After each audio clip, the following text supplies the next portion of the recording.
Welcome back to the National Rundown, Episode 7. As always, I'm your host, Brady Locke, joined alongside Geono, Aloisio, and today we have another fantastic episode lined up for you guys with some breaking news, big headlines, big scorelines, and so much to debate. Geono, this is going to be, I must say, it might be one of our best episodes yet, but every week it just keeps getting better and better. So how are you doing this week? Man, I keep saying this every episode, but it keeps feeling like we keep getting more headlines, more exciting things to talk about, and honestly, it feels almost too hard to keep up sometimes. But the CFL is now through week 1, and then I believe the CEBL is heading into week 6. So we're starting to see those contenders really emerge and separate themselves, and then we're also starting to see some teams go to shake things up as the season keeps walking on. So definitely a lot to talk about this weekend. But man, I am so excited to keep going. Yeah, I'm gonna dive right into it with our national pulse this week. And Geono's gonna have some breaking news for us when we get over to the West, but I'm gonna start things off in the East with our national pulse, going coast to coast, putting our finger right on that pulse. So yeah, right away, I want to talk about that Ticats Alouettes dramatic game. Week 1, season opener. It had everything you could really want in this game, I feel. Like, it was going back and forth. But honestly, the Ticats, it was a pretty dramatic collapse, I feel. I think they had that game in hand it just felt like it was wrapped up, and then all of a sudden, boom, that's how fast it changed. So we're going to get into that later on. But yeah, the Alouettes coming out on top in overtime, 30-27. It was just an amazing game. And obviously that was one of my first CFL games that I've really tapped into fully. So it was super exciting, but we'll get into that later on. Going over to the CEBL, we had, the Brampton staying hot. They are now 7-1 on the season, looking really good. And again, you had a guy like Cam Tyson with 9 threes the other day, setting a franchise record. There's just so much to like there. And guys who you're not even expecting are just stepping up and giving them so much more. So Brampton, really exciting stuff there. As for Montreal Alliance, they are not looking nearly as good. They just lost by 20 to the Stingers. So yeah, they have a lot to sort out. But again, things aren't looking great there for them in CBL. Maybe they have more to look for in the CFL. But then again, looking at Scarborough, they are now so close to that 8-0 start. They're 6-1. Obviously, that one loss last week against Saskatoon, it's heartbreaking, especially with my hot take, but they are still 6-1, playing some great basketball, and we'll see if they can get to 7-1, which is pretty close to what I predicted. But again, there's so much going on in the East, but I'll swing it on over to the West and let you give me some of the biggest headlines there. Yeah, for sure. Well, I mean, first and foremost, I know that you're a little bit excited that, your hot take may have not exactly landed, but getting to 7-1, I still feel like that's a pretty good win. Like, it's a moral win, right? Yeah, it feels like you're right there, right? It's like, even though it's not an 8-0, it's 7-1 still feels really good. So I feel like there's a lot to really like there. But definitely lots of stuff happening in the West right now, man. Like, you think about it, Vancouver is still kind of separating themselves. They're 6-2 right now. They've been keeping their wheels going. Winnipeg is starting to slip a little bit. They've had a few, losses against some opponents they probably should have won against. And now all of a sudden they're 4-4, and the Stingers are right on their tail. The Stingers are 3-4 now, man. And you look at how they played on that road trip. They almost took down Brampton and probably could have won all 3 of their games. So, the Stingers are probably, starting to heat up a little bit. We'll see, especially them against the Shooting Stars on their next game on June 13th is going to be an interesting one. And then also the Saskatoon Mamba still kind of kicking around there at 2-5, and then the Calgary Surge 0-7, and they just made some, pretty big headlines coming out here. So I'll get to that part in a little bit, but also we have in the CFL, we had the Bombers and the Stamps. The Bombers really came back, and man, it's kind of the same thing that happened on that Hamilton Montreal game. It just felt like Hamilton was there at the beginning, and they kind of controlled it late. Then in the third quarter, things just kind of really unraveled, and then the fourth just really got away from them. Same thing with the Bombers. The Bombers really came back really well in the second half, and man, Calgary just a little bit disappointing for them, but yeah. Lots of great stuff, and then also the Elks getting their first win of the season, against the Red Blacks. That's been a hard thing for the Elks to do this in past seasons, of getting that week 1 win.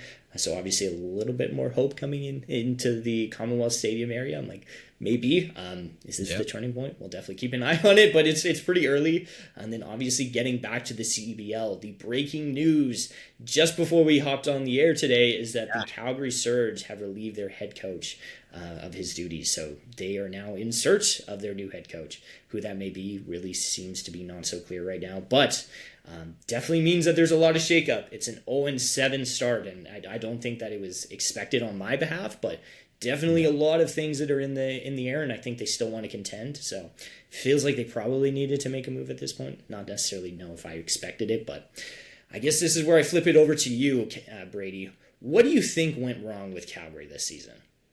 Yeah, obviously for me, picking them as number 1 in my power rankings, this is not a great look. However, this Calgary team, firing their head coach Perry Wong, it doesn't feel like the right move. They started the season going in saying that this was their guy. They have full confidence in him. He's a winner, a proven winner in the G League and whatnot. Everywhere he goes, he wins. Now, if you're bringing him in with that much confidence, why are we firing him so soon? I truly believe that he is not the issue. If this is any other head coach who doesn't have this, winning pedigree, I feel like that could be the move. But he is a proven winner, and I feel like that is not the reason your team is 0-7. Again, it probably plays a part, but it's more so your team just not gelling, maybe still building chemistry, but again, bringing guys in who, haven't played with each other before. So I know 0-7 looks really bad, but I don't think it's the coaching problem here. I think what's going wrong is more so on the players and on the team chemistry itself. So for me, it's interesting, especially since I had them so high, that I'm definitely panicking now. I know we've talked about it in the past weeks, where I'm hanging on the edge, I'm ready to go off the cliff, but here's where I'm going. Here's where I'm jumping off, and I'm saying, Calgary, we have lost full control, and this is definitely not the direction we need to be heading into to, be that team who wins. We always are in the win column. We're always, competitive. This isn't going to keep you competitive. This is just going to make it worse, I feel. Because who are you going to bring in at this stage that's going to really turn things around that Perry Wong couldn't? So I really don't think this is how we get back on track. And I am fully off the Calgary train.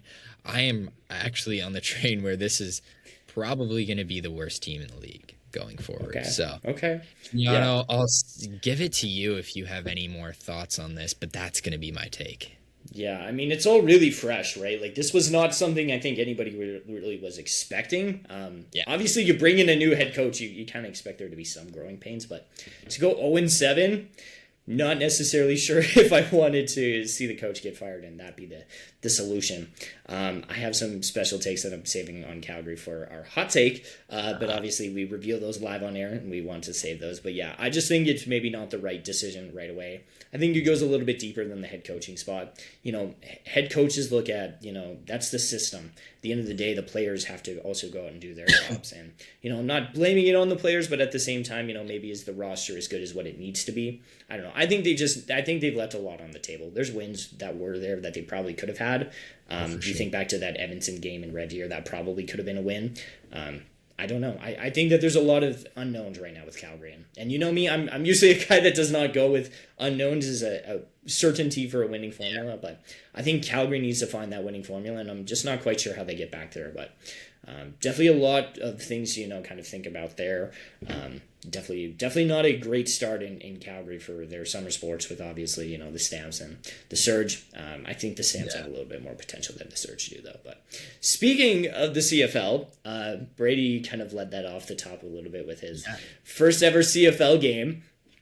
Kind of want to get your thoughts on that because obviously I'm a CFL kind of diehard. Been there, done that stuff, but obviously, coming from the NFL, I want to get your take on what you thought. I don't think there was a rouge in that game. There may have been sometimes. No, there wasn't. So I was actually waiting to see one of those, but I didn't.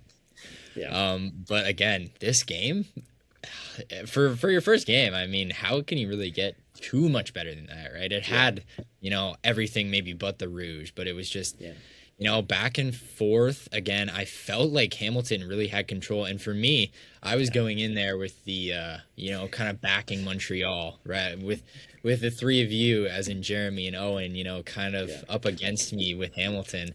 So I was like, I was kind of getting a little bit nervous. But then, Bo Levi, my guy, just, giving me a nice little pick six, getting us right back into it. It was wonderful. It was a wonderful game. But again, it's hard not to enjoy what I saw just from a CFL fan perspective. I think, there's, I typically would, hate on the rules a bit. I don't love how there's one less down. It just feels like, you don't get enough momentum going, but again, it makes you better. It makes you have to, earn these plays and you can't, just toss a down away because then you only got one left. Right. So, it's very interesting, but I think it was a very good game, and I really, really did enjoy it. So I feel like that's fair, too, especially, you're kind of getting in right at the end of, a lot of the normal Canadian rules. Obviously, they still have the waggle, right, where every player gets to run, right, all that stuff, pre-motion. And then also you talk about, the 55 being there. That's not going to be there next year. But obviously you're kind of coming in right at the end of a very, Canadian era that's been here for a very long time. So it's definitely going to change a little bit, but I think everybody's really excited to hear that you definitely enjoyed it. One of the other unique things, obviously, I know there was a rouge in that Calgary game because I was watching that and I can recall that. But I don't think there was, I think you're right. There was not one in the Hamilton Montreal one. What did you think of the end zones being 20 yards and what did you think of the goalpost being in the end zone? Because I know that's one weird thing for a lot of NFL fans. What do you think of that? It's so weird, and it's so it feels like it's so dangerous too, because it's right there. You have, for somebody who's played football, I know exactly. I had to play Canadian football rules, right? Yeah, that's fair. We had the goalposts in that exact area, and it was always trying not to run into it, and it just makes it so much harder. It's why? I just don't understand. Yeah. But the wider end or the longer end zones feels kind of nice. I kind of like it where you have more space to go. Yeah. Again, is that kind of something where it's it makes you not have to be as good? Where it's you kind of have the trade-off with the downs where it's less downs, you have to be really good, but then again, bigger end zone, have more space to work with. And then it's NFL, more downs to work with, but then the smaller end zone. So it's there's trade-offs for sure. But I think, there's I definitely wouldn't have the goalposts there to answer your question. Well, that's definitely fair because they're moving to the back, but it's going to be 15-yard end zones next year, which is going to be a little bit different. For sure.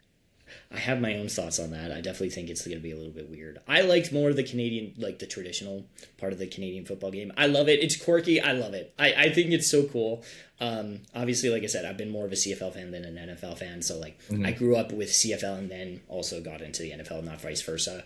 So, obviously, for me, I'm it's going to be a little bit, an end of the era. It doesn't mean it's gone forever.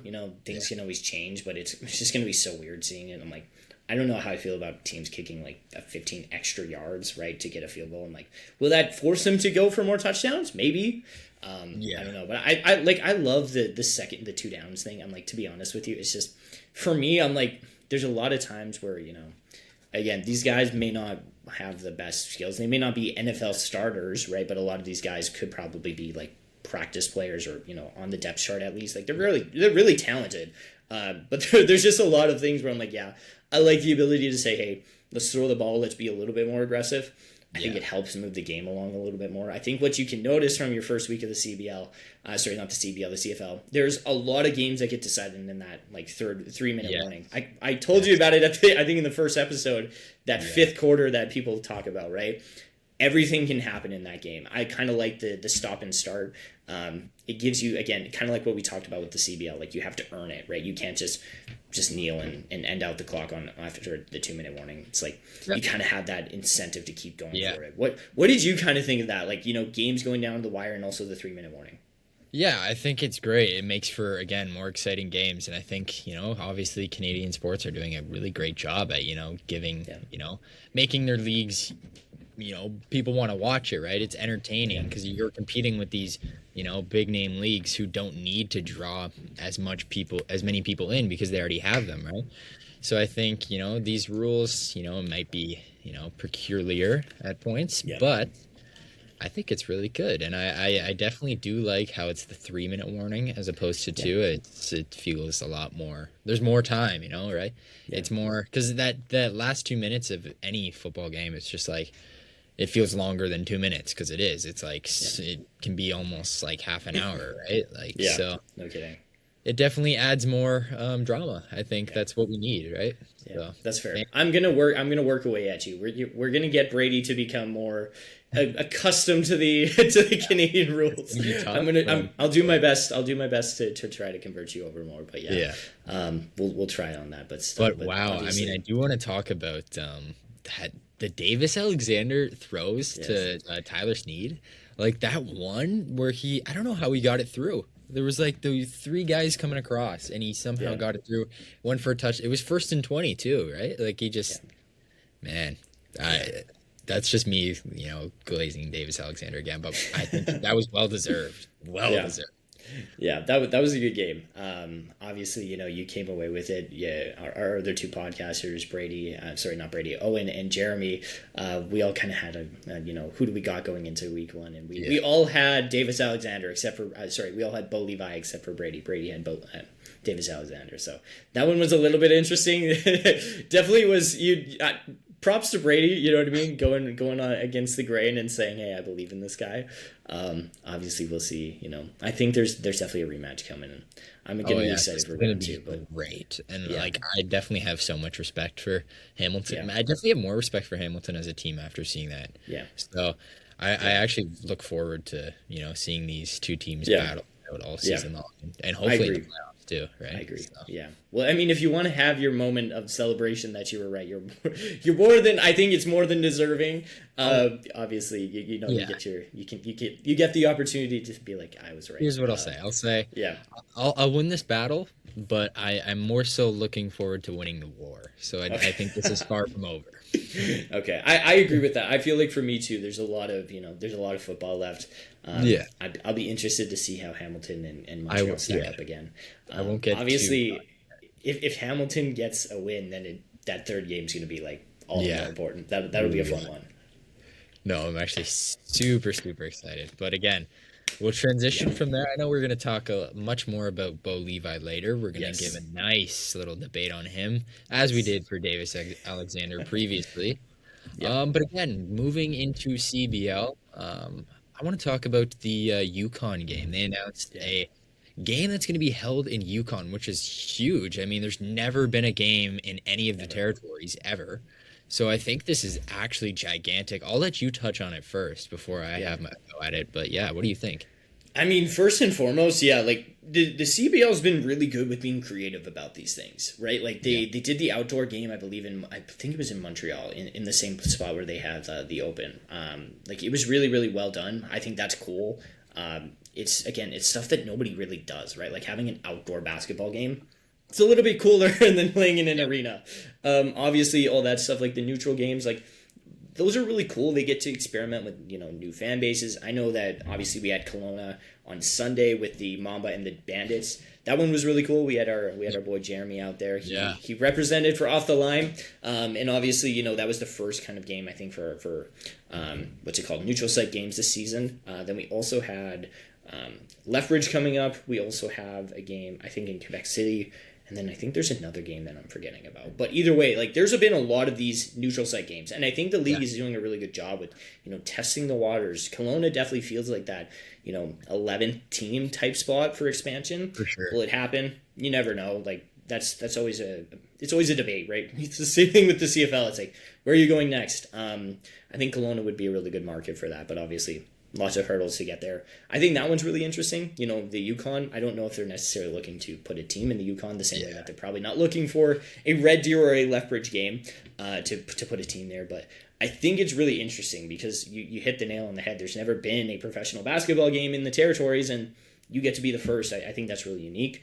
I think the odd part about this is how much the Mamba are playing in these neutral site games. I can't necessarily say it's probably a good thing, but it's been a little bit weird that they're always kind of the team that's being shoved there. But I will mention Calgary's also played a lot of these games as well. Yeah. I don't know why that is. Maybe it's something they want to do, but what do you kind of think on that? Like you said, it's a really unique thing. Yeah, that's super interesting. I'm actually glad that you brought up the Mamba because I think there's something to be said there with them. But starting it off, I think Yukon having a game in the territories is amazing. Obviously, like you said, they're never going to probably put a team there because there's not enough interest. But I think having, a game or two, even 3 a year where you go maybe have one in each territory, it would be something really cool to, just keep growing in Canada, keep putting more eyes onto it.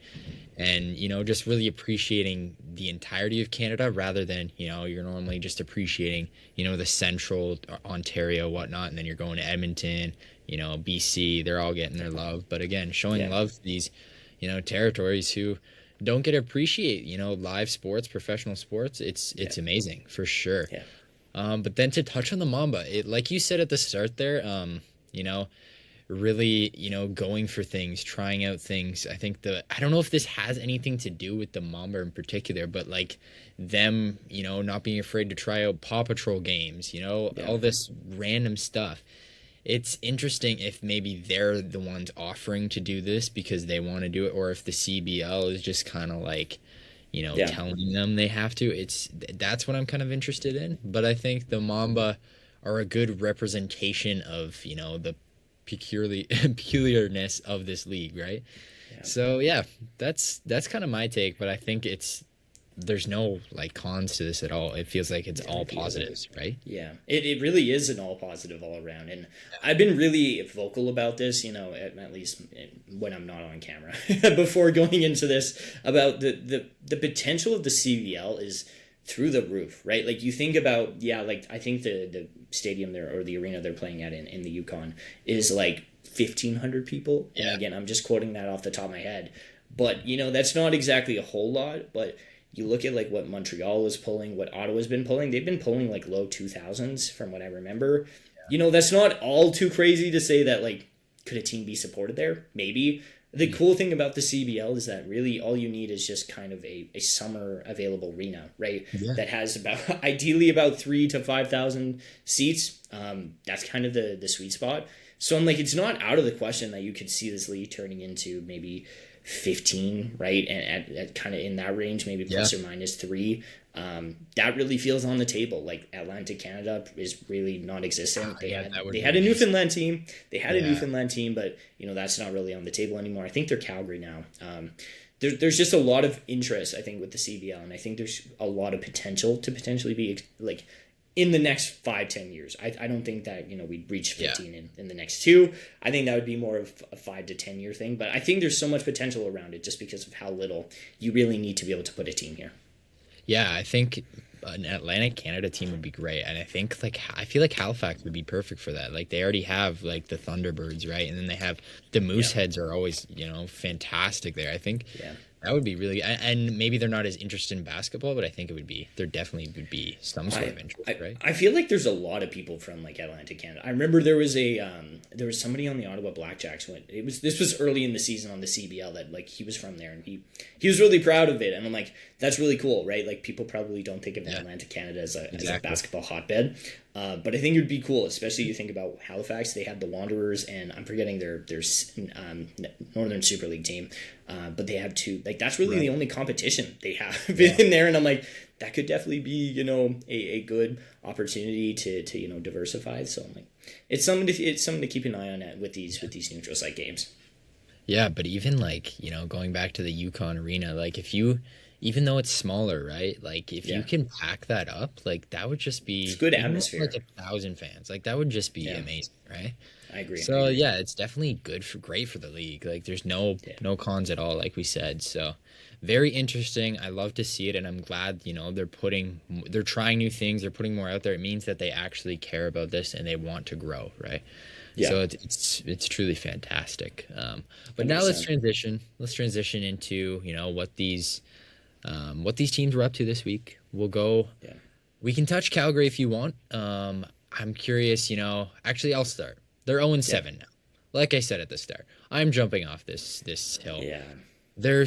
I said last week they needed to be 2-5, and they did not do that. So 0-7. I'm off the ship. I don't know about you, but again, I like their pieces. Do I like their pieces? I like some of them. Do I like all their pieces? No. I think there's still some holes. I thought the Sean Miller more might have, you know, been what they needed, but it's turning out, you know, even if he can play as well as he has been playing, it's not enough. So yeah.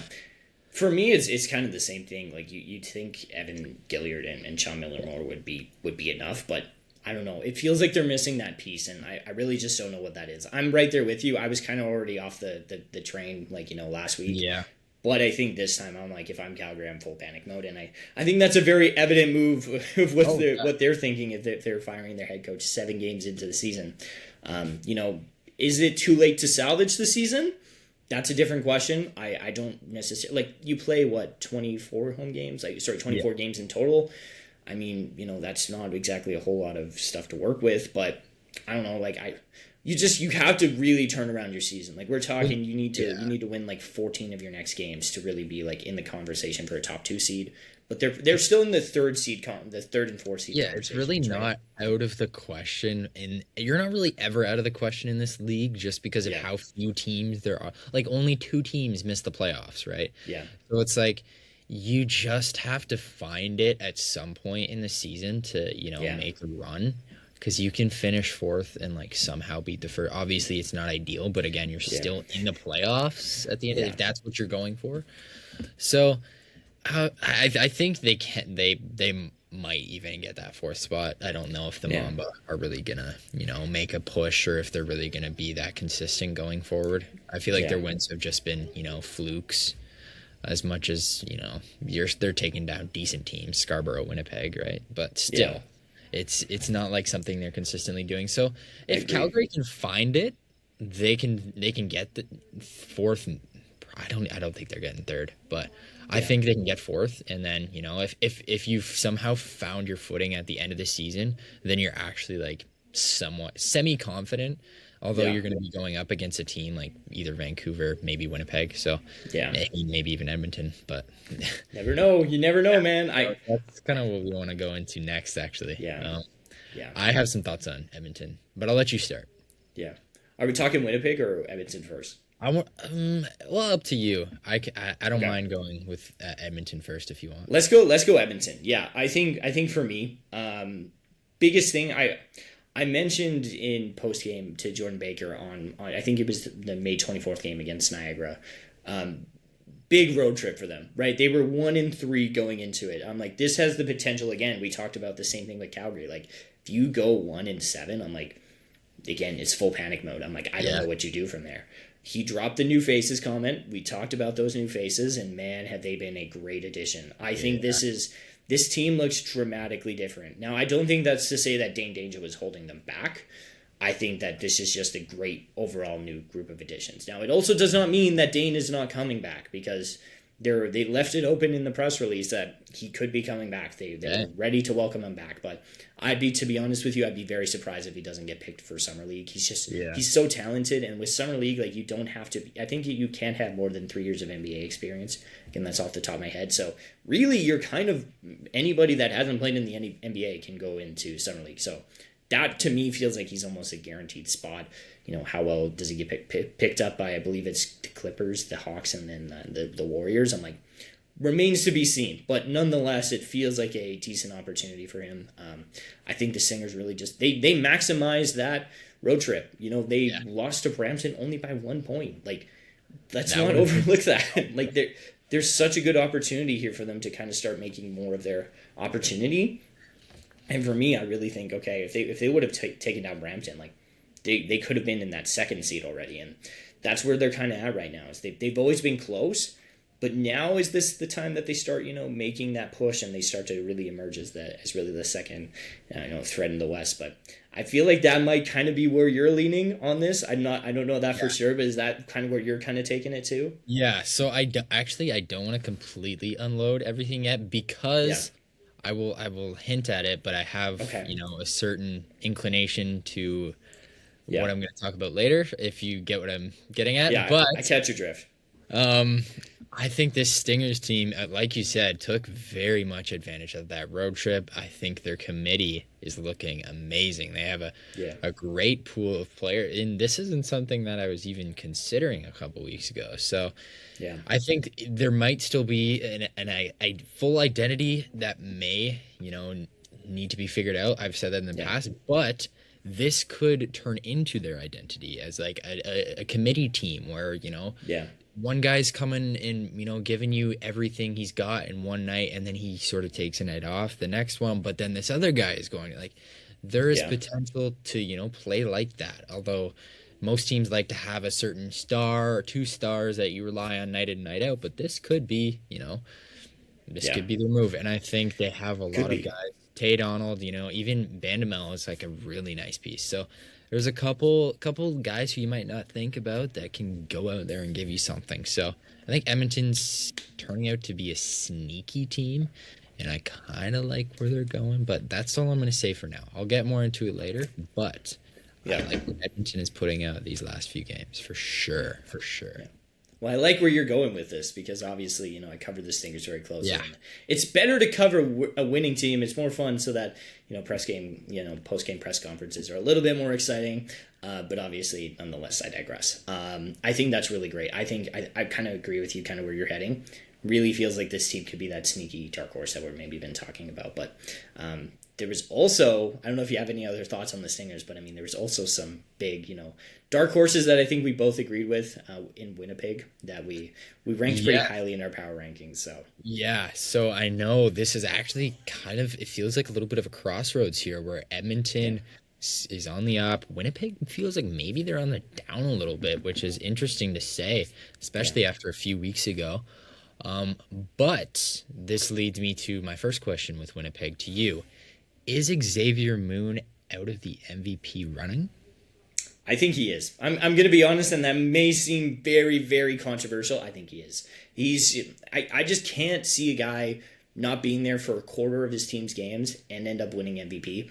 You think about Shawnee II breaking the single-season scoring record and playing all the games to do that, and not coming away with the MVP trophy. It's just so hard to imagine how Xavier Moon's going to be able to do this. So for me, I'm going to say he's out. And I don't know where you're at with this, but to me, it's just there's just not enough games for him to make up the ground that everybody else has.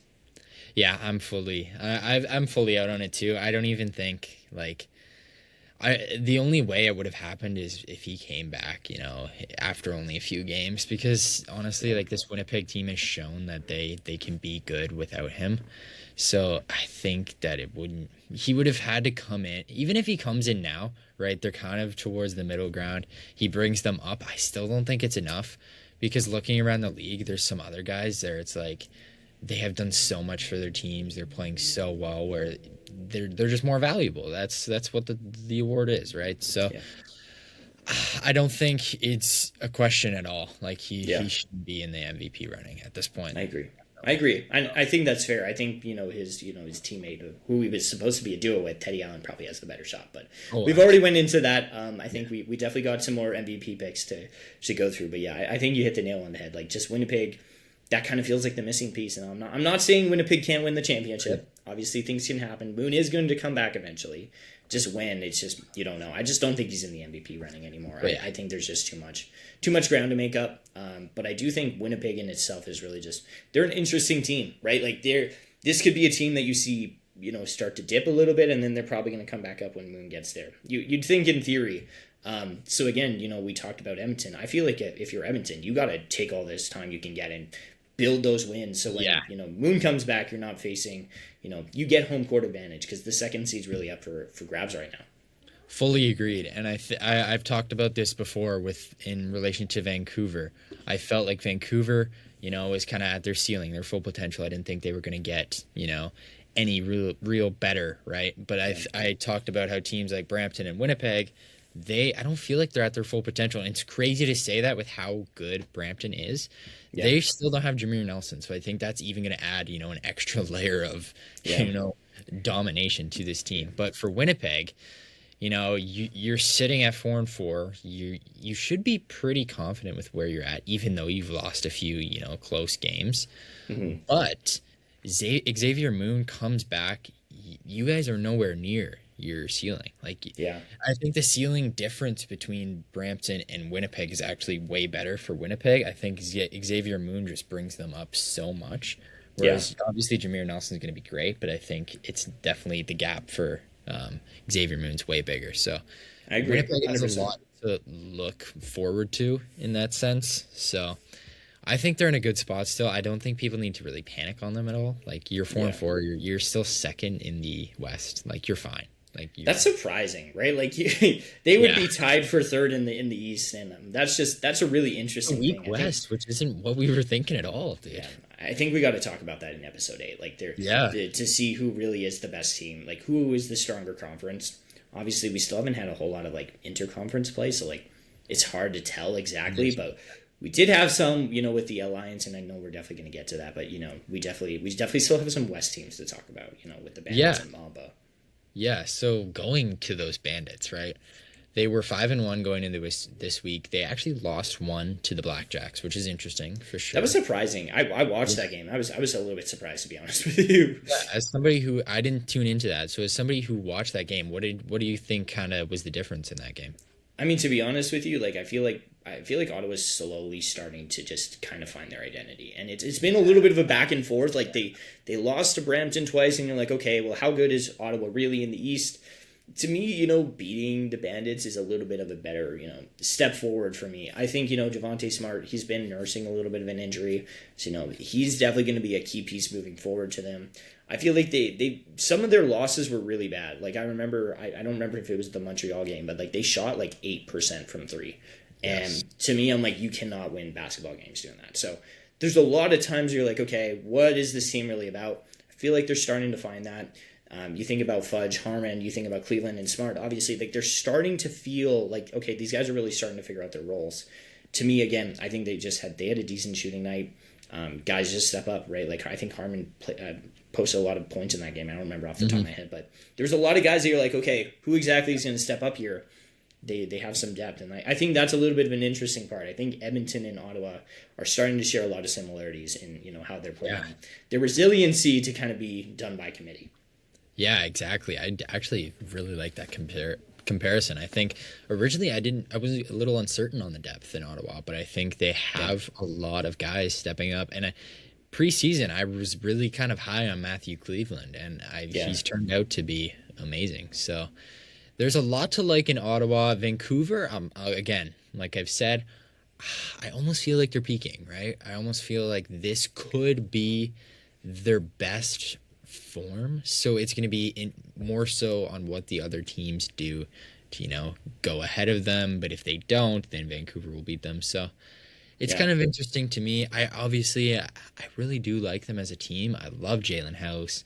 Tyrese Samuel, I think he's playing some really good basketball. But again, I love him in that 2 role, a guy who can have other pieces around him. So interesting for me. Vancouver, I'm still trying to figure them out, to be honest. But they've put themselves in a really good position. I'll say that. Yeah.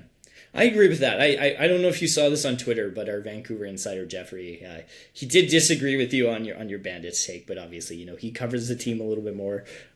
So I mean, that'll be interesting to see who. Oh, did he actually comment on the? He did comment on that. If you check it, you should see. That was on our clip on Twitter. You should be able to see it. I need to see the Twitter. Yeah. You definitely do. But obviously, like I said, that's gonna be kind of the back and forth. Is it Brampton? Is it Vancouver? Honestly, I'm still more on the Brampton boat right now. Yes. I think there's still room for Vancouver to grow, surprisingly. Like, I think, them beating the Mamba without Jalen House, that's a little bit of a good thing to be like, okay, how good are they without their number one? But for me, again, like, I like what Kyle Julius has done in everything. He seems like a great coach. I'm honestly kind of surprised he's still in the CBL. I feel like this is a guy that probably could be like on an NBA assistant, coaching role. Obviously, that kind of feels like a lot of guys in the CBL. Maybe they just never got their shot. But obviously, this is what the league is for. It's a launch pad, right? You see it right now with Dane Deja. I'm like, how did that guy slip through? I'm like, I don't know, but he's not slipping through anymore. So for me, I'm like, I think there's a lot of stuff to like with Vancouver. They've changed dramatically since the first week of the season. And I think that's really been the deciding factor why I'm still high on them is like, okay, those first 2 or 3 games, you can't really judge them on like, hey, this is what they are. They've started to get a little bit better. So for me, I'm seeing them as, they're climbing. I don't think they're peaking. I think they're climbing still. And I think they're still going to find that ceiling. Okay, I agree. We're gonna keep we'll keep tabs on that. We'll see we'll see how that storyline develops and if we have I would be happy. Definitely be happy to see them grow. Because again, this isn't what I was expecting from them necessarily going into the season. So they've already, grown past surpassed your expectations. Yeah, grow even more. I mean, I've had some pretty terrible takes. I can't lie. Oh, I'm right there with you. Yeah, and we're gonna get into those again. We're starting hot takes again this week. Yeah. And hopefully it's a little bit better, but you never know. We don't have a great history right now of good records. So we need a win. We'll figure out how that goes. Yeah, we do need a win. We'll go out east now. I want to talk about Brampton. They're looking great. Obviously 7-1. The Cam Tyson 9 threes the other day was really a standout to me. Franchise record, obviously. But more importantly, not even looking at that, just looking at the fact that it's just another guy on this team that can just step up and give consistent score. Like, it's amazing. It feels like they have, everything you need on a team. You got a 3-point guy, you got a consistent scorer, you got defense, and especially defense on the way too with Jameer Nelson. There's a lot to love here. Brampton to me, clear number one, clear championship favorite. I don't even know if you want to throw in anything like it's the Mark Cuban effect. But, hey, this is wonderful to see. What do you think? I to be honest with you, I don't know what it is. Like, there's something in the water with Brampton, man. Like, they are absolutely lighting it up on fire. To be honest with you, where does it end? Like, I don't know. To be honest with you, you think back to where they almost lost to Edmonton. I'm like, does that say more about Brampton or does that say more about Edmonton?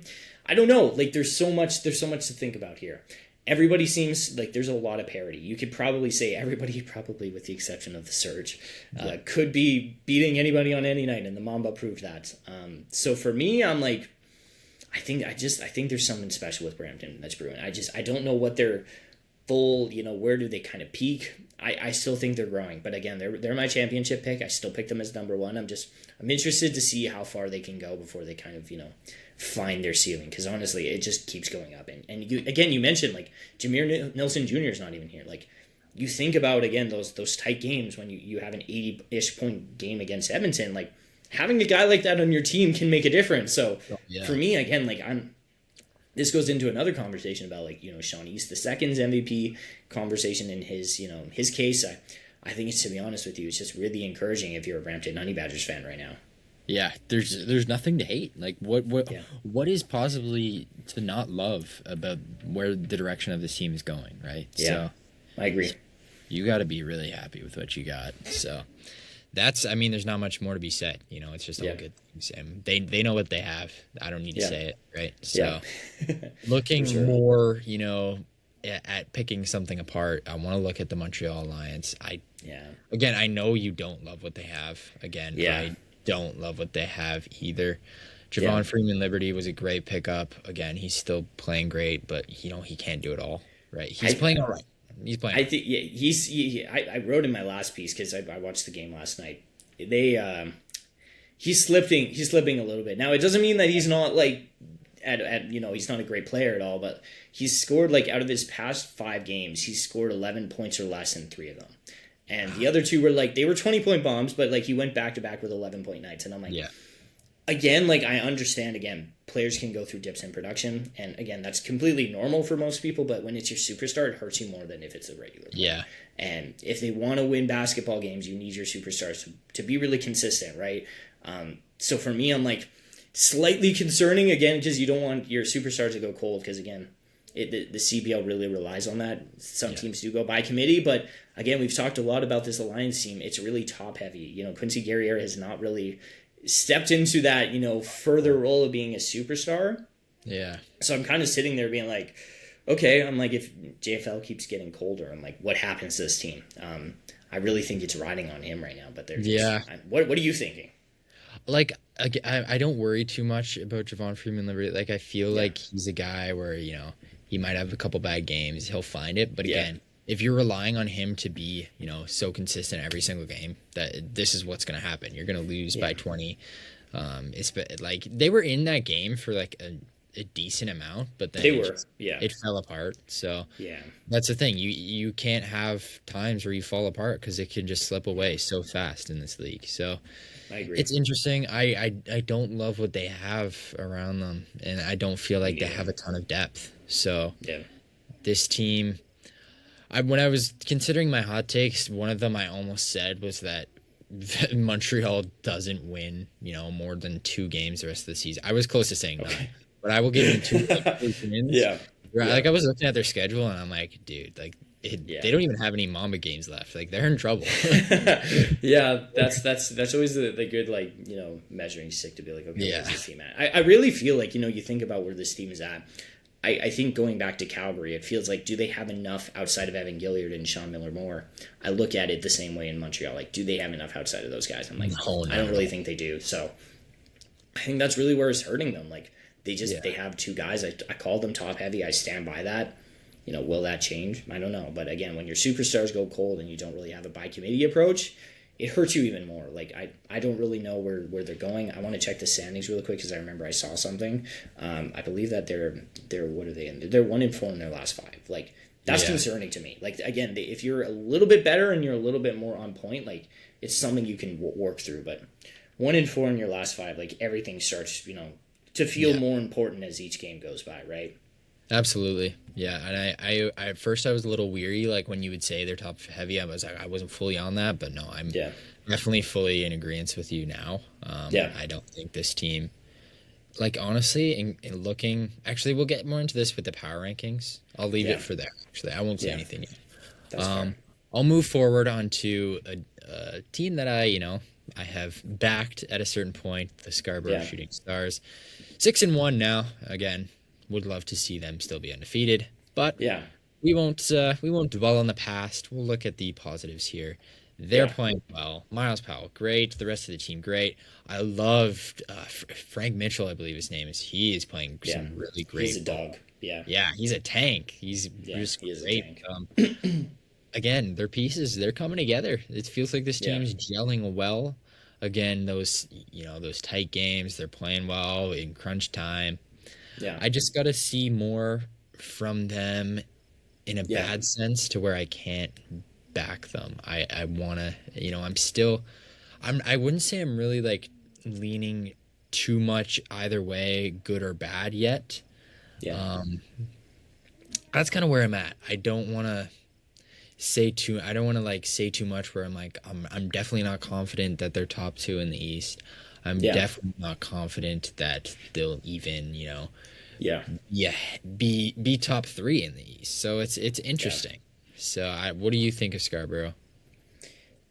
They just keep getting better. To be honest with you, again, like Miles Powell really feels like a good centerpiece. That's stating the obvious, right? We're going to get to MVP rankings. I can almost guarantee you have him on yours. Same thing with mine, like a little bit of a hint. Like, there's just not too much not to like about Scarborough. Like overall, like I think they're in a great spot. In the East, that really, you have Niagara, which again, it's like, when is Khalil Ahmad going to get back? What is going to happen with Montreal? You start to see the separation, and you can start to see Scarborough rise to the top there. So for me, I like what they keep doing. I don't think there's really anything I'm looking at and be like, this concerns me. Do I watch a lot of their games? No, because I have more teams to cover. But obviously, I keep in check with them, and I keep getting impressed every night. I'm like, again, you mentioned the 8-0 take. I'm like, starting to look really good that they could end up 7-1.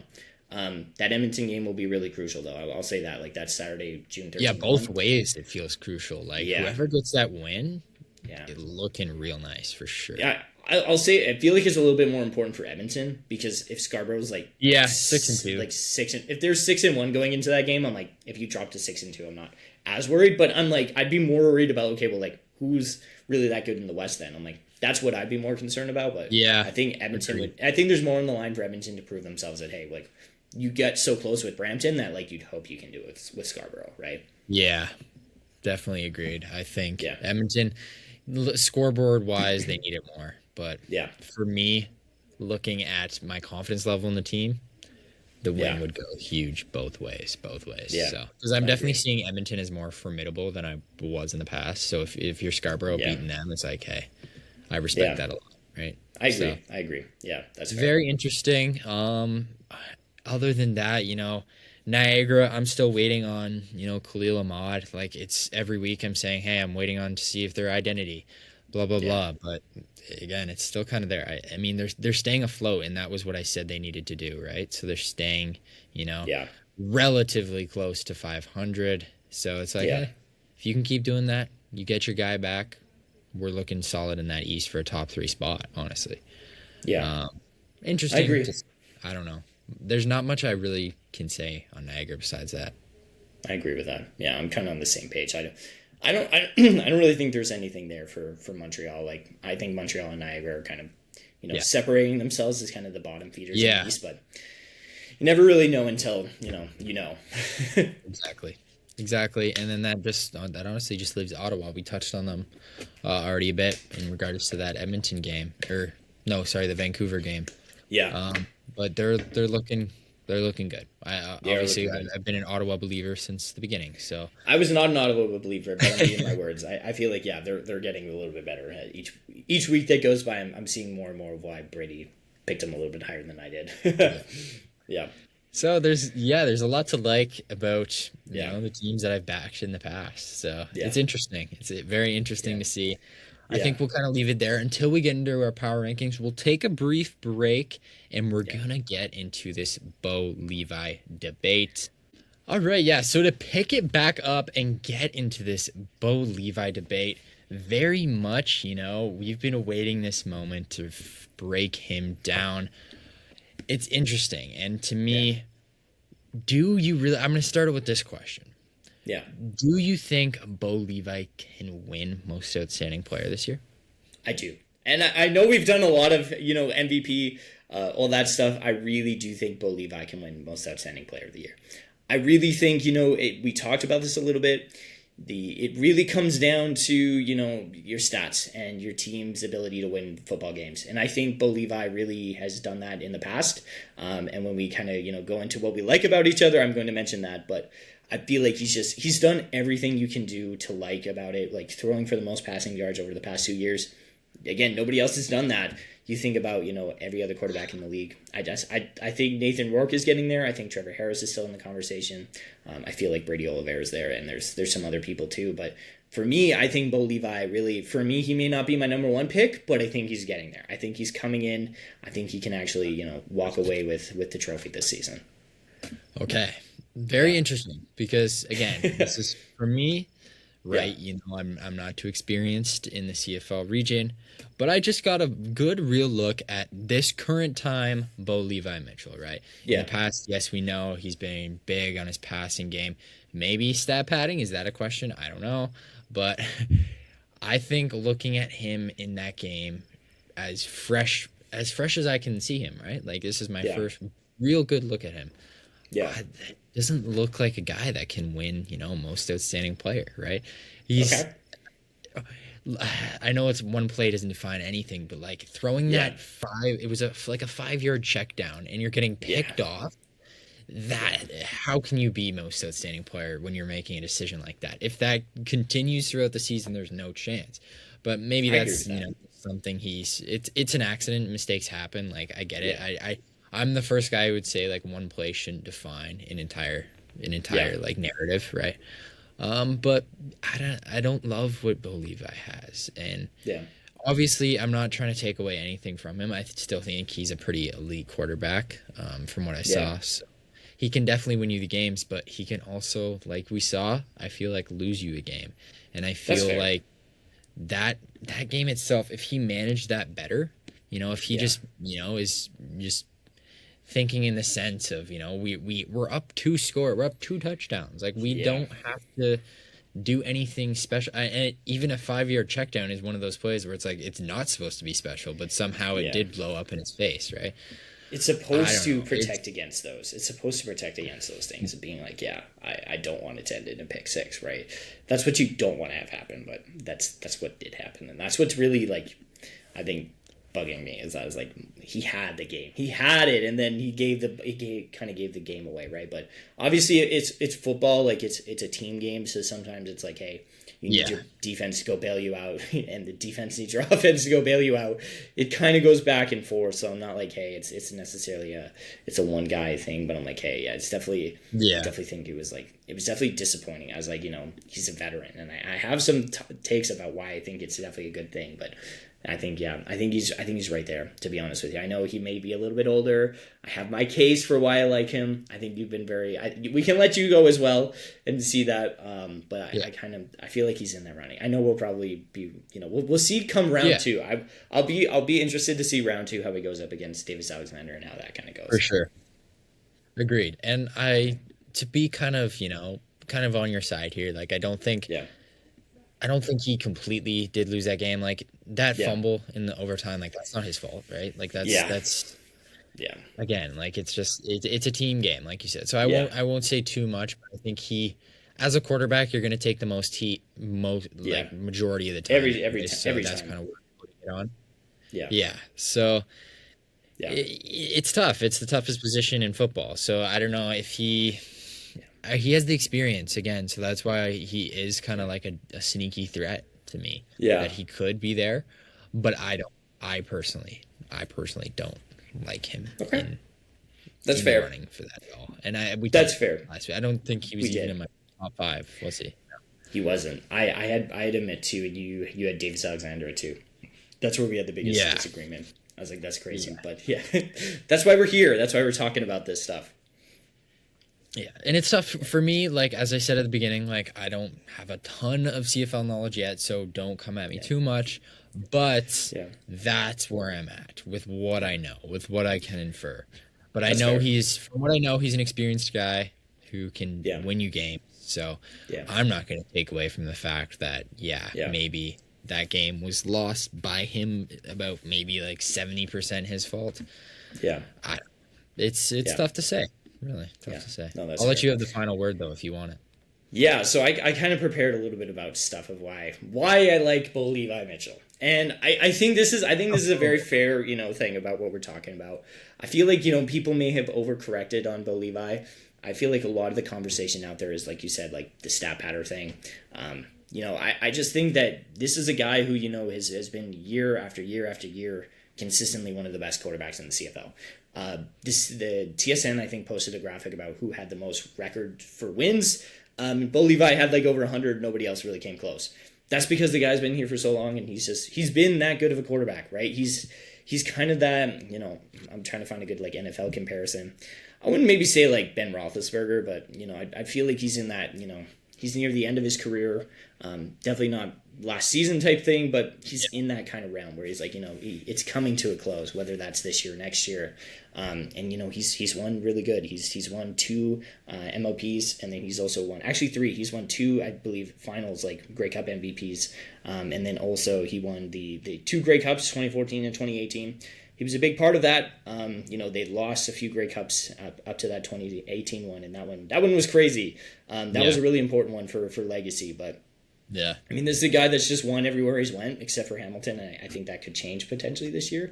But, I think at some point, like, a quarterback earns the benefit of the doubt, right? To be like, okay, let's not count on this guy being a bad player until he proves that he's no longer a beast. And I don't think he's there yet. Like, again, he's led the league in passing for the past 2 years. The CFL is really a what have you done for me now league, though. And that's the thing, right, about, like, things can change. But for me, I think, you don't accidentally walk into the resume that Bo Levi has. Like, he's done it because he's seen everything. He's seen every blitz. He's seen every coverage. He's played every team, like, more times than I can count. He's been in the league since I was, like, a kid, right? This is a guy that you look to be like, okay, this is kind of our, once in a generation kind of great, CFL talent. They always kind of seem to come from Calgary. Don't know why that is, but definitely always makes it fun for Stamps fans. But I really think about that. I'm like, okay, this is a good guy, and great quarterbacks don't forget how to play football, right? I think the other thing that I mentioned, is how much gas looks like there is left in the tank. I think, the passing yards, all that stuff really comes back to, in my opinion, feel that there is potential there, and that's why I have him in the MOP conversation.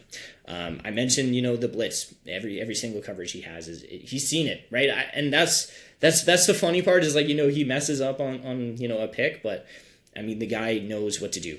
I trust him. I think if you're going into war and you say, hey, we got to give the football to Bo Levi Mitchell to go, on a game-winning drive, I feel confident in that. It's not always going to work, but I feel confident in what he can do. So for me there, I'm like, I like that.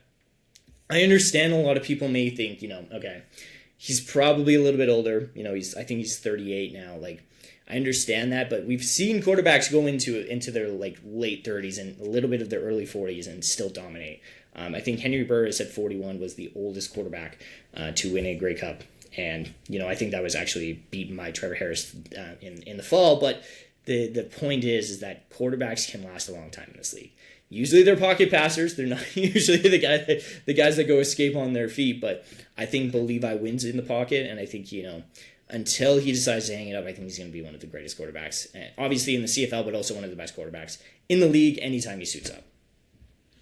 Yeah, I mean, from what you said, like, there's not much I can, argue with there. Yeah. Like, he has the resume, he has the accolades. So 100%. It's just about me looking at him in this current time. But yeah, again, I totally respect what you're saying, and I'm not even going to argue with it. I'm just going to leave it at that. Really? Yeah, I'll say this as well. I mentioned my Davis Alexander pick. I'm like, I'm willing to give the guy more praise as he earns it. I was just cautious because I'm like, hey, I understand, like, that 11-0 regular season record or whatever it is, 11-13. I'm like, I understand that, but I'm like, I like to see a little bit more. I think he's obviously earning a little bit more of my respect. We'll see how it kind of comes out, but I feel like honestly, like, I think you can almost say this, like, as you said there, give more praise to Davis as he earns it, and I think it's for Bo Levi, it's kind of the opposite. Give him less praise as he loses it, right? So I think that's fair. I think that's fair. Like, I'm expecting him to be really good. Yeah, and kind of just let the season do the talking now. We've kind of put it all out there, and I agree. See how it plays out, really. Yeah, but 100%. Very, very interesting. We've broken them both down, but to take a look at this week one as a whole, what were some, early takeaways for you in those first 3 games that we saw? Yeah, I think first and foremost, like, continuing off of that, Hamilton Montreal is probably going to be, I think, the sneaky best rivalry in the CFL this year. Obviously, you got, the Riders and the Bombers, and then also, Edmonton, Calgary. Something tells me this Hamilton Montreal thing is just going to be an interesting storyline to watch, and, could be watching the next the next Bo Levi Mitchell and Davis Alexander. I'm starting to think about that. That's kind of the cool, changing of the guard moment. But there's also a lot of quarterbacks. Like, I think we mentioned the Jake Maier thing. I'd like to talk about that next episode and see what our thoughts are. When we see them. But they're obviously going into a bye week. But I think for me that was probably my biggest thing. And also the Edmonton Elks winning their first game. Ottawa's not the best opponent in the CFL, but a win is a win is a win, right? Yeah, it felt for the nice Elks. to get out to a good start, right? Yeah, they haven't done that in a few years. So for me, I was like, that's a big point for me. But what kind of stuck out for you? I know, like you said, you kind of poked your head around a few games. What did you kind of think there? Yeah, I think for me, obviously, Hamilton Montreal, that was definitely game of the week for me. Definitely. Yeah. Very much glad that was my first game. But I talked about that quite a bit, but otherwise I really did like what I saw. in that Calgary, Blue Bombers game. I think Vernon Yeah. Adams, he was great. I think even though Yeah. they lost, I think there's definitely a lot of positives there. I like what I saw from him, and for me, I backed him pretty, respectively, Yeah. going into the season. So I think Calgary could be a very interesting team I in the agree. West. So I think there's kind of some nice inclinations to, what's to come. But yeah, Ottawa, I kind of expected, a loss there. So I'm kind of with you. I'm happy Edmonton kind of, could Yeah. get out to a good start. Yeah. But Ottawa, as for Jake Mayer, we'll talk about that next week. But Yeah. it's interesting, and I think they'll give him a little bit of a leash because of how much, Dinwiddie was kind of like, so He believed in him. Yeah. you're my number one. So Yeah. we'll Definitely see, but unexpected. he's definitely got a lot to prove, and there's going to be guys, waiting for Yeah. him. So Yeah. interesting There stuff. is. But I was very impressed with my week 1 of CFL, and I'm Yeah. very excited for what's to come. I'll just I leave agree. it there. I agree. Good time now. Swing back, CEBL. Let's go into those Yeah. power rankings because I've been kind of Yeah. excited and waiting to see that. Yeah. I know we talked about them preseason. This will be our first time officially going back to them. Yeah. So I don't know. Do you want me to start? Do you want to start? Really up to you. I want to hear you start because obviously we don't know each other's Okay. like brackets. We don't reveal any of that stuff, our hot takes, any of that until we're live on Yeah. air. So it's always great to see our genuine reactions. I'm in the reacting mood today. I want to see what Brady's been cooking up. Good. I feel like I kind of know your favorite teams by now by who you're high on and all that stuff. But Yeah. I'm interested to see like who you have kind of in those like 5, 6, 7 in seeds and all that stuff. Yeah, it's actually kind of interesting to be honest Okay. with you. Okay. Actually last minute I'm going to switch one, but Okay. we're going to go here starting at 10. I still do have the Mamba. I Okay. have the Mamba down low. Originally, Okay. actually, preseason looking, because I have them right next to each other. Preseason, I Yeah. had the Mamba at 7, which was interesting. Yeah. So yeah, Mamba 10. I'll go through my 8, 9, 10. This is what I was going to talk about earlier when I said I'll save it. These three feel relatively close at the moment. So Yeah. 9 is Montreal. I think that could change. And then 8 is Okay. Calgary, which is obviously going to be my biggest mover from 1 preseason Okay. to now 8. I'm not happy, but it is 8. And then going into number 7, I have Niagara currently. That I feel could change. I think I could see if Niagara gets Khalil Ahmad, I could see them taking a jump. But again, the back-to-back-to-back is not looking good. Edmonton, I have them at 6. But again, I have some thoughts on Edmonton. Yeah. I'm feeling confident. Scarborough is going to be number 5. Again, Scarborough, like I mentioned, I'm still not fully one way or another. Again, Okay. they lost my confidence a little with that Mamba loss. But again, I like Scarborough. 4, we have Ottawa. Again, high on them preseason, high on them still. Yeah. 4 seems like a fair spot for them. I'm really hoping that they, can take a jump to maybe contest Brampton, but I don't think anybody's contesting them, especially in regular season. So that's where they are now. Then we get into the top 3. Now, the top 3 is kind of interesting Okay. in the sense that I think 2 and 3 could be where you might be a bit shocked. I have 3 as Vancouver right now, and then I have 2 as Winnipeg. So I think a lot of people could think that maybe, Vancouver has that edge over Winnipeg. But I'm still giving the slight edge to Winnipeg just based on potential at the moment, like I've been harping on. Okay. I think Vancouver's very respectable, 6 and 2. Yeah. They played so well, but again, putting them at 3. Okay. Preseason, I had Vancouver at 3 as well, so they've stayed afloat, and then Okay. Brampton is obviously up to 1. Yeah. Okay. Yeah, that's gonna do it. I think looking at the biggest movers, obviously it was the Calgary one, and then we had. That was actually really only the big move. Everything has really been relatively same. close. Niagara went from 4 to 7, but again, I remember saying preseason that I only had them at 4 based on the pedigree, and I wasn't too Yeah. high on them. So Okay. that is interesting. What are your thoughts there? I feel like you're on the right track. I think we disagree in a few areas. I can see that Winnipeg pick. I don't know about that. Like, I feel like, I feel higher on the Stingers than I do than the Sea Bears right now. Obviously, again, that can change when Xavier Moon comes back. I'm making that very clear because I think there's a lot of potential with where Winnipeg is at, when they get him. But I think, again, the Stingers have a lot of ground that they can kind of make up and use that to pad a potential, second seed type campaign push. But for me, I guess I'll go into it because, like, that's the only way for you to really know where my head's at. Like, for now, and I don't have my picks right next to me, but I know roughly where I kind of had everybody. Yeah. And I can tell you, Ottawa's not number 9 this time. I've learned my lesson. So, coming in at number 10. I have the Calgary Surge. I know you have them at 8. Ooh, okay. For me, now this was made pre-coach firing, so does that change? If anything, that gets worse, honestly. I think mine might move down from 8 after that. Yeah. I don't see a whole lot. Like, anytime you're winless, I'm like, I'm not going to put you over anybody. I'm sorry. Now, early in the season is different, but when you're 7 games into it, man, I can't make excuses for you anymore. And I'm fully off the the wagon. I just don't think Calgary's any good this year. And I think it can change, but I just don't think so right now. Number 9, I have the Mamba. I think you roughly had them around that same spot. I think you had them at 10. I don't think there's a whole lot to really like here. Like, again, they've squeezed out some wins, but until they can kind of get closer to 500 again, I'm not really buying their stock right now. But number 8, I have Montreal. Now, I think we both had Montreal in this spot. Yeah. It feels safe for them, right? Like, we're not saying they're good, but they're also not great. Like, it's kind of in that in between. I could see them moving up a little bit more.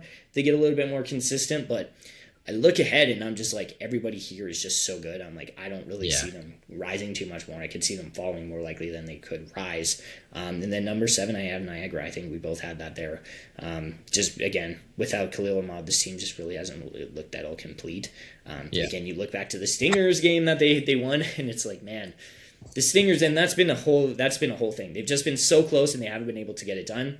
I think that Niagara game, again, I look at it, and I'm like, can you really consistently say this is a good team? I don't think so. Again, Khalil Ahmad comes back, conversation changes. But for right now, I'm feeling less and less likely about their chances to be a really, a contender this year as weeks go by. Number 6, Edmonton. I feel like that's the same spot. Well. I really just don't think I'm not being too high on them yet. But I think their potential is starting to flip with Winnipeg. So I feel like that's where we kind of. I'm actually fully with you there because honestly, I feel like this is actually probably the worst spot for me to do the worst week for me to do the power rankings for them because I feel like in 1 or 2 weeks I would be. They could totally be completely changed on that. So I'll just say that. I agree because they play Scarborough and then they play Montreal. Those are the 2 next games I know off the top of my head. Anything after that. Out the window, but either way, those are the next 2 home games. Really pivotal homestand for them. They keep their hot streak and they go 4-1 in their last 5. Again, you mentioned it, like they could be a 3-4 seed. So for me, and the number 5, this was their biggest disagreement. I have Winnipeg. I know you have Scarborough. For me, I'm starting to see that Winnipeg decline. Again, I think that Winnipeg is a good team. I think when they get Moon back, it's going to change the conversation. But for right now, they're 1 win up on the Stingers. And again, Winnipeg's just not really looking all too good right now. So for me, that's kind of where they're at. They're trending downwards.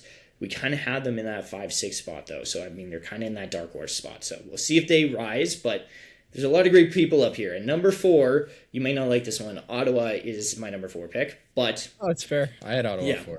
Oh, okay. So, I was like, I feel like this is the dark horse team this year. Yeah. As much as I said Winnipeg, I think it's Ottawa. They really surprised me. Obviously, I picked them as a long shot at the beginning. Now they're a 4 seed, so I think they're getting there. I'd like to see a little bit more consistency and see if they could steal a win from Scarborough or Brampton. Yeah, and really that would help them in my rankings. But number 3, I have the Shooting Stars, and I know you have them at 5. I don't know why you have them at 5, but I like what they're doing. Anytime you've only got 1 loss, to me it feels like I can excuse the Mamba loss. I liked what you said the last episode about them playing to their opponent. Yeah. Sometimes that's a good thing. Sometimes that's a bad thing. How that kind of plays out in the playoffs, we'll see. But for me, I feel like they're starting to feel like a championship pick for me. And we'll see how that ends up. But then wrapping it up, my 2 is Vancouver. I think they're right there. I think, like I said, there's still potential for them to work with this group. And then number 1 is Brampton. I don't think there's any other answer, to be honest with you. But I can see the argument. I just don't think I would buy into it right now. But what do you think? I think we're mostly aligned on everything. We are. I think that's the big thing. I think the only real, difference is probably the Winnipeg and the Scarborough. So actually, I wanted to talk about the Scarborough a bit because that's really interesting because it's like I do see that, and I feel like if it's anything, I should be having them higher, but I don't know. You picked him to be 8-0, so I kind of expected you to do that. Anybody should be me, but I just kind of feel. I feel like I just need 1 or 2 more really proven games. That's right. I think this Edmonton game could do that for me for sure. Yeah. It would definitely put me a little bit closer. But I don't know.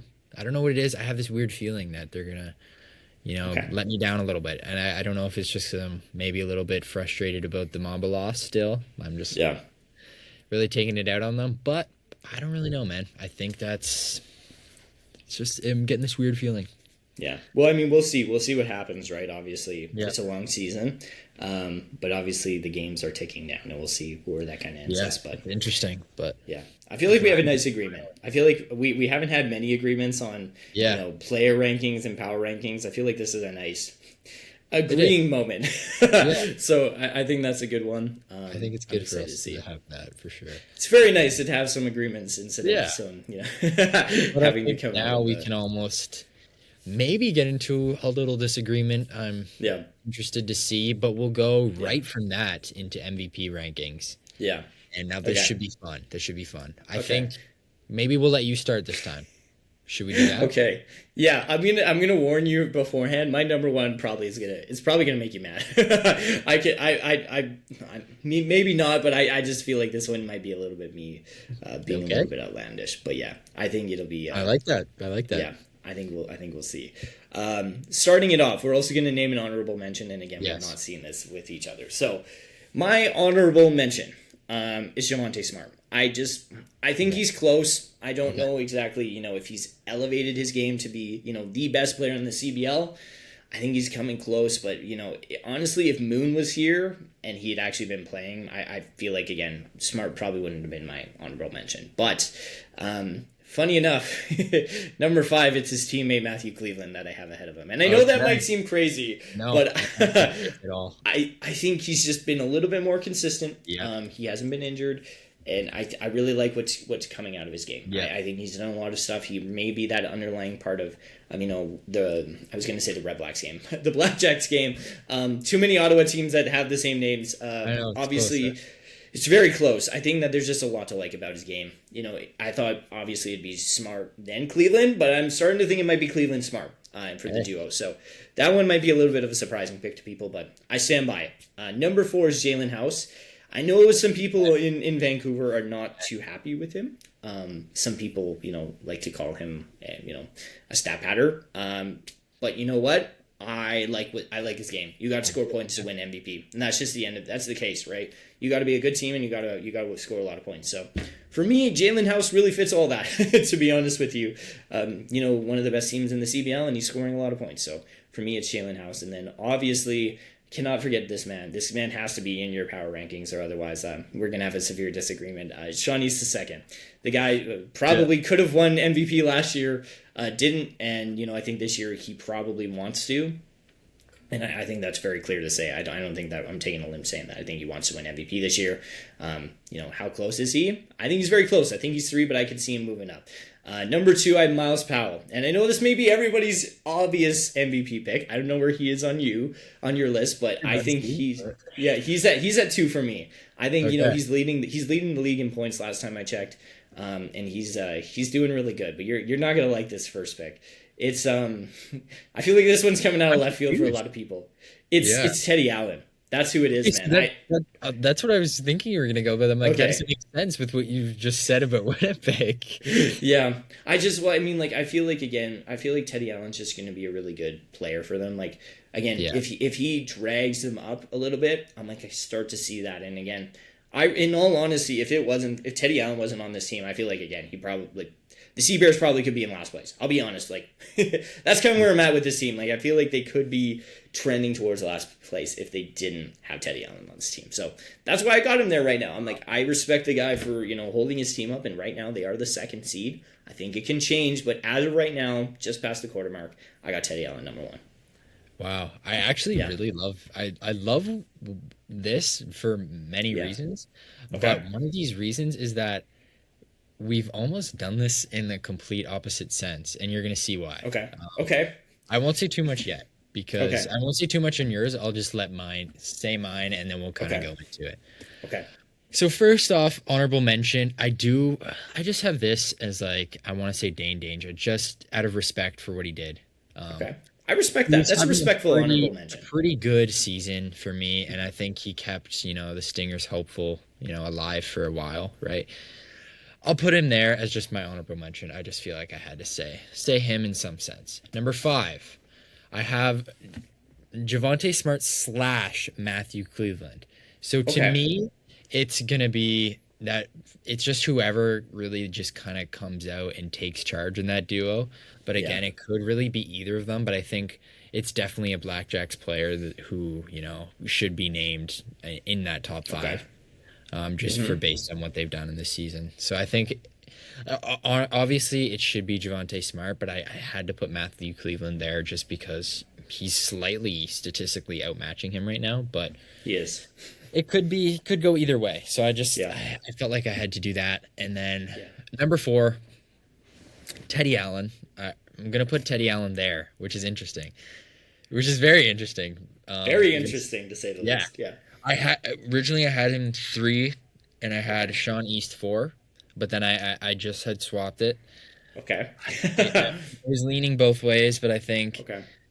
Sean East just feels, just because of how good his team is doing, it just feels like he should be a little bit ahead. I can see that. I can see that. I really like what you say for Teddy Allen's case and how he's keeping the Sea Bears, even just afloat. Like, he's just keeping them. He's the reason they're, even in contention without Xavier Moon. So I think there's a lot to be said there, and I could argue him for any of these spots. So I feel that's fair, Number 3, like I just said, Sean East, great what he's doing for Brampton. Again, it feels like a team that, has a lot of guys. So to pick out Sean East, you can say he's the MVP, but this whole team is playing so well, right? But again, he's been the best player on the team, without a doubt. Yeah. So that's why he's number 3. Number 2, we are into the top 2. Jalen House for the Vancouver Bandits. I think, again, you might some say he's a stat patter. Yeah. I think he's just been playing exceptional, and I think I agree with you. As much as I'm, claiming that Vancouver has peaked, he is the reason they have grown and they have beat my expectations. Like, I feel like he's the perfect. I've said this before. He's the perfect piece beside Tyrese Samuel, and I feel like that's what he and the entire team needed to take them to another level. So, I think he's easily a top 3 without a doubt. Right? I think top 2 is exceptional, and number 1 without a doubt. And this is why I'm kind of confused, right? Not confused, but like interested on both of our picks. Number 1 for me is Miles Powell. And he's the reason Scarborough is here, right? Like, he is just preseason. But when they had 4 guys on the roster, I said Miles Powell is such a great pickup. You just need to surround the team with serviceable guys, and that's what they've done so far.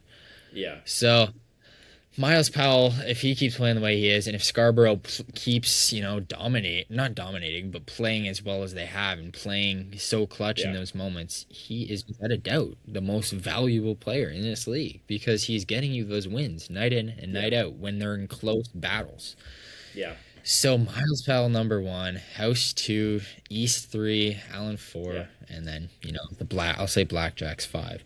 But that is kind of where I'm at. But it was interesting to me because we had our power rankings of I had Scarborough down lower, but then I had Powell at the top, and then you had Teddy Allen 1, but you had the Bears lower. So that was just what kind of was very parallel to me. But I don't know. What is your thoughts there? I think that's fair. I think, I could honestly see Miles Powell being the obvious pick, but I'm really loving what Teddy Allen's doing right now. And again, I feel like, he could probably go down a bit, but I really like what he's doing. I'm always that guy that like, yeah, I like a guy that can, carry and maybe not so good team to be a contending team. Like, I think that deserves MVP consideration. I just think he's in a good spot. I don't necessarily think he's in a number 4 spot. But I think he's in that conversation. I think Miles Powell is an interesting one too. I think that's the obvious pick for a lot of people. I don't blame anybody for that. Again, everybody in here deserves to be in the MVP conversation. I mean, it's still early. It's a quarter of the way through the season. Yeah. Obviously, when you get down to it, like who kind of emerges as the number 1 will kind of be very prevalent. Come down to like the final month, that'll probably be it. So like probably around this time in July, it's like you'll start to see, okay, who's actually the leading player in the CBL. I feel like we'll have a better picture then. So I'm not opposed to these things changing. I think it'll be a very tight CBL MVP race, though. I'll say that. Yeah, no, it's very interesting, and I actually kind of want to raise this question. We said this earlier in the show. Moon obviously is out of the question for MVP. Yeah. But would his return maybe impact Teddy Allen's chance of winning MVP? Should he maybe take away some of that? I don't know. Like maybe he wouldn't be as standing, because if you look at it, like Miles Powell doesn't have that help coming, right? He's gonna have to keep doing this. So if he does keep doing that, that's kind of what puts me over the edge. And maybe the thought of, hey, Moon comes back, takes some of that most valuable on the team from Allen. It's like looking more of a 50-50. You can't really pull him away. I don't know. That's just kind of something to bring up. Yeah, I think that's fair. That's kind of where I'm leaning to. I'm expecting him to come back to earth a little bit more when you start thinking about it. The other thing I will say is, because one thing that stood out to me is that Teddy Allen has scored the most points in the league right now, but he's also played more games than anybody else, if I remember correctly. So that is a little bit of the reason why he's a little bit higher on my list is, again, he's scored more points. So for me, I'm like, I like that stuff, but yeah, you're right. Like when Moon comes back, the offensive load is going to be, kind of split up a little bit. I will say this, like I remember against, I think it was that Blackjacks game or the Alliance game, like Teddy Allen had 28 points, I believe. Mm-hmm. And there was no 3-point shooting from that Sea Bears team. Like they did not play very good. And I'm like, that's just how dominant this guy is. So to think about that, fair. I was just so impressed by that. I'm like, that's a big reason why I'm like, okay, this guy can literally just take over a game by himself. Yeah. He's done it before. He's won MVP before. But, I think the bigger picture is, he's missing his duo partner, right? Like he's missing the guy that's supposed to be there with him. When that happens, I think there's a conversation to be had about, what exactly happens. But I'm on that boat. I think it changes when the Moon gets back. Yeah, very interesting. There's obviously it's too early to call, like you said. So yeah. We'll keep an eye on it, but again, I like how we have these predictions in place. We can come back to them and see if, hey, maybe we were right, maybe we were way off like we've been so far. But again, we'll keep moving down the line as we wrap up this episode. It's been a great one, but I think we need to obviously get into our hot takes. Yeah, and leave it kind of on that note as we go into week 8.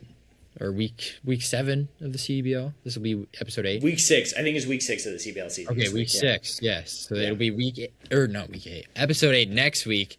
Yeah. But again, episode 7 here today. Hot takes. Do you want to start off or do you want me? I'm going to start off because mine's probably not as spicy as it was 2-3 days ago. But I'm going to say that the Calgary Surge are going to be 0-13 after their Canada Day game. And that's against the Stingers. And the reason why I did pick that is because their opponents there they're just not really that good. I remember looking at this, and it's kind of a little bit of a lean, and there's some games that could probably go wrong here. But the big thing is they start off with the Mamba on June 10th. Yeah, okay, that would be the big one. I feel like this is the deciding game that will either sink it or it'll be the reason why it doesn't go their way. Like playing the Mamba, you should win that game, but that'll be their first game back with a new head coach. How does that happen? I mean, I don't know. To be honest with you, there's so many things you can throw in there. Then their next 2 games on the 12th and the 14th are against the Winnipeg Sea Bears. I am expecting Xavier Moon to be back for one of those games. And that is me with no knowledge of when he's returning or anything. I think he should be back for one of those games. Otherwise, I'm going to be like, bro, you're not here for a third of the season. I'm like, it really sinks their chances of being able to actually contend. So with that assumption, I think Winnipeg gets them. How will they do in a kind of a back-to-back within 2 days? I don't know, but that's an interesting one. Then this is where it kind of gets a little bit more of a, okay, this is probably a good game. Brampton on the 17th. I think that's just, I think you can almost chalk that up as a win because they play on the 12th, the 14th, and the 17th. To me, that's a lot of basketball, right? That's a lot of basketball to play. And I'm like, are they going to be the most, in the best condition for that? Probably not. There's probably going to be, some guys dealing with some stuff. And then obviously on the 20th, they have the Montreal Lions. And now this one is like here, the Mamba game is here, like in terms of easy winnable games. I think the Montreal one is there, but again, I talked about JFL kind of being, cold. I'm like, what if he gets hot? I'm like, that's why this is a hot take. I'm like, I think there's a potential here. And then the July 1 game. To be honest with you, the Stingers are going up, man. Like they're continually going up, and I think for me, they kind of are in that conversation of, they're going to start pushing for the second seed. If Calgary is, on a losing streak, I could see it. And that's kind of my take. Now, they also play the Mamba like 2 days after that game, so we'll see if they maybe go 0-14. But for me, I really think 0-13 is really possible here. And I know that may be very, taking a limb, but I kind of see it that way. That I'm like, it's a possibility. It's a hot take. I'm not going to say it's going to happen, but I could see it. I think it's a possibility. I do really like your thought process there, so I'm definitely kind of on board with you there. I feel like really it is going to be that first Mamba game because honestly, maybe firing the coach, like sometimes that and you're getting an easy game off the start, that could be a spark in the sense. Yeah. It's like, hey, we just mentally reset. We're going at this completely new. Something could happen. Who knows? Never know. But I definitely think that's feasible. And it's crazy to think, like, if we're looking at this preseason, if we were to say Calgary is going to be 0-13 to start the season, I wouldn't have believed you. To be honest with you, I would have been like, I would have probably said they were 1-0 to start. So like, 0-13. Dude. I would have been like, Brady, you need to take some time off and come back with something better. You're 0-13. How bad does that look now that I had them 1 in my power rankings preseason? Like, I think it's excusable because I don't think anybody saw this coming. Like this came out of left field, and to be honest with you, I felt like they probably. I think I put them at like 4. Like I don't think I was any better. Oh, yeah. They were not expected to do this. So for me, I still think there's potential there, but I don't know. I think I'm going out on a limb and saying that they're going to be 0-13. I never hope to cheer for a team to lose. But, I think it's a possibility, and that's what I'm putting out there. So, hit me with yours. It feels like you're buying mine. I want to see if I'm buying yours. Man, I feel like we are on, like, a certain wavelength here because mine is also about a team's next 6 games. Okay. I have my eye on the Edmonton Stingers. I've kind of hinted at this the entire episode. Here's what I'm going to say, because I'm not going to get burned again like I did by 1 game. So what I'm saying is the Stingers will win 5 of their next 6 games, and they will move to 8-5 and be a real threat in this West. But again, I'm also going to say it wouldn't surprise me if they went on a 7-game win streak, which started last game, which would move them to 9-4. So I'm going to take you through their schedule here because I'm looking at it. I'm seeing it. I see the vision on this one. So we're going to start off again, Scarborough. I feel like I'm not completely. You know what I'm getting at this. Yeah. I got you. Yeah. Into Scarborough, I think that's a winnable game. Montreal, easy chalk. Like that's a win. Here's where it gets tricky with the Winnipeg game. It's in Winnipeg, so that's also, if we were at home, that might be a little better. But again, at Winnipeg, if you're thinking Xavier Moon's going to be back by then, that then becomes a lot more scary. Yeah. But again, Winnipeg on a little bit of a downtrend, Edmonton on the uptrend. That could be a win. Then this is where it's free. If we get past that Winnipeg game, we're looking at 2 Mamba games back to back and a Surge game. That Canada Day game you're talking about, that could be huge for both of us actually. Yeah. But again, I'm looking at that. If they're 9-4, man, we're talking about Edmonton completely different. Well, I agree here, but as the Edmonton guy, really, where does that kind of put you? I feel like it's possible. Like, I honestly, again, I mentioned off the top of my head, I only knew the next 2 games, so I appreciate that. And I immediately went to go look. I think it's possible. I really do think it's possible. I think, honestly, it's the Scarborough game. And I think that's why you threw that in, the 5 of the 6. I like the Mamba Yeah. game. I think those are, if Edmonton is who we think they are, they could win that game. Well, both of them. I think the Winnipeg game, you mentioned it right there. Like, again, if Xavier Moon's back again, that may like very well play into my my hand with my Calgary hot take. But we're staying in the province of Alberta. I feel like, it feels like we're in a good spot with the Stingers take. I can see that happening 100%. I don't think it's got to be outlandish. I'm chalking one of those losses as we got to take one from either Scarborough or Winnipeg, right? But again, Saskatoon. Let's say that. Let's throw that out there. That's what I was gonna say. Let's say that happens again, where it's like we're 3-0 out of there, and I got those last 3 games left, and I'm like, okay, if one of those happens, like I'm still gonna be somewhat happy. But wow, yeah. If the Mambas sink your hot take again, that is just gonna be like absolutely funny. And they're gonna have 2 chances to do it. So that's funny. That's hilarious. Yeah, but hey, again, like I mentioned, I like their committee. I like their pieces. I think they're on the ups. So we'll see. Again, hot take, but I feel like this one's gonna be right. I feel like I'm due. Yeah, I feel like we're both due. To be honest with you, I feel like we're both due. We'll see how these go out. How great would it be if we hit them both on that? If we hit them both. Well, that actually plays into it with the July 1 game. Like that would be a very cinematic one. Obviously, awesome. You'll definitely know. I'll be like, we'll be both very happy in the group chat to be okay. It's like we got it. So we'll see if that happens.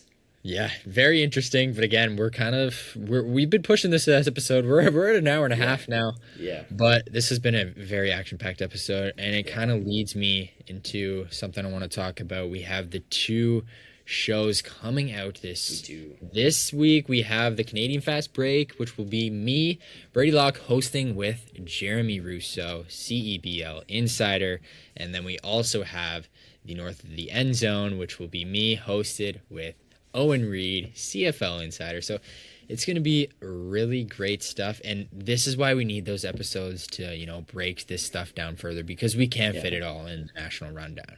And it's going to be some really amazing. I'm super excited. I know they are. I know Geono's super excited. So really good stuff to look forward to. But Geono, we'll end it with some CFL picks. Who do you got this week? I mean, honestly, there's some pretty good picks. Looking here, you got Hamilton and Winnipeg on Thursday night, man. That's a great Thursday night matchup, by the way. Thursday night again. Bo Levi versus Zach Caleros. That's peak television for the CFL. Yeah. It's going to be close as always. And then on Friday, you got Toronto, Montreal. I told you before the show, you can never go wrong with Toronto, Montreal. Basketball, football, hockey, anything, right? Anything gives. It's always a good time. And then Saturday night, West Final rematch, BC, Saskatchewan.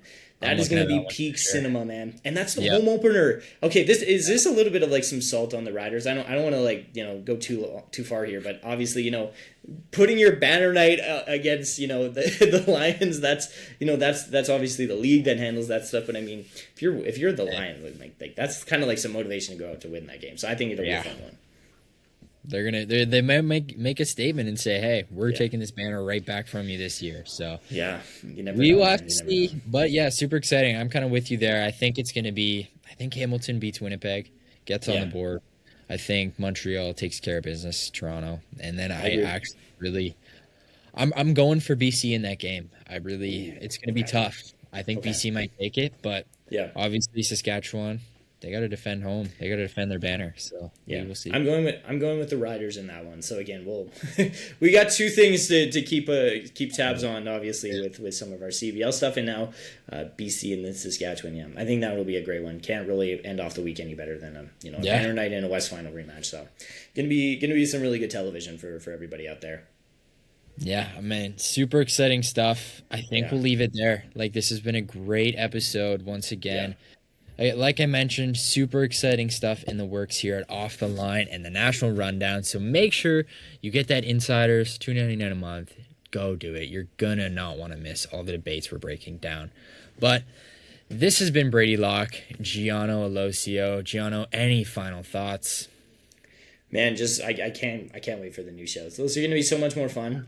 I'll pop on every time if I have some time, and obviously we'll have some good CFL and CBL chats. We're going to be a lot more analytical, a lot more of that stuff. So I'm really excited to get those things going. Yeah. And man, there's some great weeks of CFL stuff on the rise, and then also some nice stuff with the CBL. But obviously the CFL that weekend schedule is going to be fun. It's going to be glued to my TV the entire weekend. So really looking forward to it. This is going to be a great week. Yeah. Can't wait to break it all down next week, and make sure you enjoy the CEBL this week and those great CFL games. So make sure you stay tuned. Come back next week where we will do this all again. See you guys later.